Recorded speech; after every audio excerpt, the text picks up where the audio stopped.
Long time no scream. Hello, folks. Welcome back to my channel. This is Goosebumps Boy 1992 for you. And today I have another Goosebumps book review.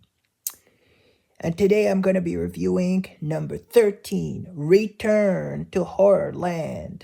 And before I proceed, I would like to apologize because it appears that I actually made a mistake as I reviewed Jekyll and Heidi number 14 before this one.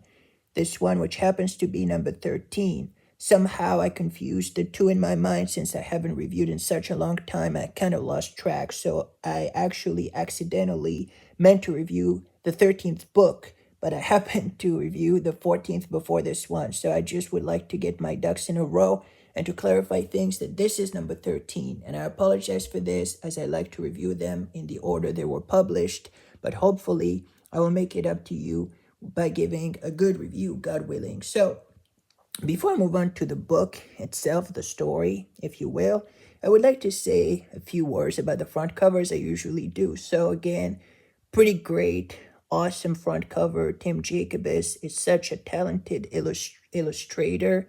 He's an artist. He's doing such an awesome work with all these book covers and trying to make them scary. And in that one, you basically have one of the horrors from the HorrorLand theme park, and basically it's holding an ice cream in its right hand, its right paw, and the ice cream is all greenish and it's obviously dropping dropping down, and it's yeah, it feels like some kind of a weird oozing thing. It doesn't look very appetizing, does it? It's all greenish, and yeah, and it doesn't look that good. And basically, he has long claws, as you can tell. He has big horns and yellow eyes and those sorts of things sticking out of his lower lip. And he's purple fur. And he looks pretty scary. And he's riding a cart, an ice cream cart, right? He's perched on top of it. And in the background, you can see the park, the roller coasters, some kind of big top with Horrorland written on it. And you have, this very, pinkish, sort of purplish sky. So this cover, I dig. I think it's an awesome front cover. Again, most of the front covers in Goosebumps are awesome thanks to Tim Jacobus. He's a wonderful, talented, illustrator. He does an awesome job with these book covers, and he really makes us want to read these books. So what is the story about? Without further ado, let's get into it. So it's about a few months after Lacey Morris and her family went to Horrorland in number 16 from OG 62. So this is a sequel to this one. So it's been a few months since then. And basically, they still, they're having a hard time getting over it. And one day they're watching this television show, I believe, where they see this Evan Ross character from Monster Blood, which I thought was pretty fun to have another character from Goosebumps as part of this, this book. It's pretty funny, and I think it's a good thing to make all these stories kind of, that all these stories are really, within Goosebumps, of course, real, right? So I thought that was pretty good. And it's called The Strange Report. And basically, they're going to be those investigators, paranormal investigators, named Derek and Margot Strange, who are going to basically be paying the Morrises a visit. And they basically would like to take the kids with them to Horrorland in an effort to expose it as a dangerous place. And basically, they would be carrying cameras, and they would try to basically catch a glimpse of what is happening there, the horrors that are taking place, so that they can get this theme park shut down once and for all.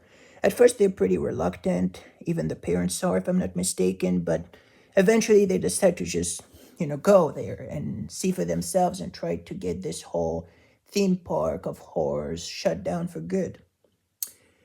Now, of course, it's in Florida this time because the theme park keeps changing locations, as it says. It's kind of, one of those, carnivals that keep on, running carnivals that rides, all across America. You have many of those riding cross country, and it's basically a little similar in this book.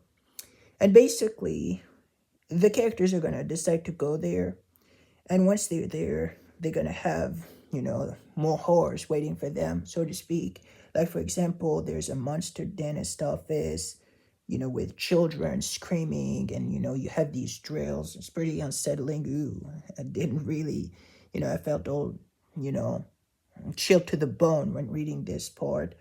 Then you have Amazo with some, so-called, some illusions that he's basically playing. And you have a scene including a tiger, with a cage and Lizzie. And yeah, that's pretty much the gist of the story. And basically they're gonna make, discoveries as they go on. But that's basically it. So what did I think about this book? So Return to Horrorland, it's not a bad book in and of itself. It's pretty interesting. It gets good in many places, but does it do justice to Horrorland as a sequel? I would say it's not a great sequel to Horrorland, to be honest, because One Day at Horrorland was just awesome. It was so good. This one is a little weak in that sense. It's a weak sequel, but a good standalone book, if that makes sense.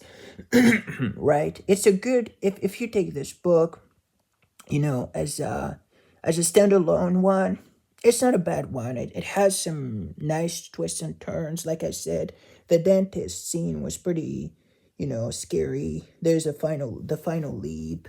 I'm trying to recall all the rides and all the attractions in there, but it's difficult. Yeah, but the stranges, are pretty. Well, the name is pretty self explanatory. Strangers, but they're pretty unsettling people, if you will. And I honestly don't buy that whole going back there, especially with everything that they've gone through. Of course, they would get some money, they would get, that's, and their incentive, $10,000. They would get paid if they accept to take them up on their offer and go to this theme park. But I don't really buy this after everything that they've gone through the previous year. I wouldn't really picture them going back there just to get, even if it's to get money, right? Because of, the danger and everything looming ahead, and the fact that they almost died in the previous book in One Day at Horrorland. So I think it's difficult to sell, no pun intended, this whole idea of going back there just to help, and then getting the whole theme park shut down once and for all. I thought it was a little weak. It's just obviously they needed it was just for the, in my opinion, to get a sequel, it had to be some kind of a, they need, since we have the same characters, they needed to be a sort of incentive to this, to them going back. But yeah, I'm not really sold in that. I thought it wasn't a great idea, but again, I kind of understand too, especially if the family is experiencing money problems. But I wouldn't have said that this was the best way to have them go back. But hey, it's not so bad, and it has a lot of cool, you know, horror theme parks, horror theme, sorry, attractions in there. There are some good scenes, especially as the story goes on.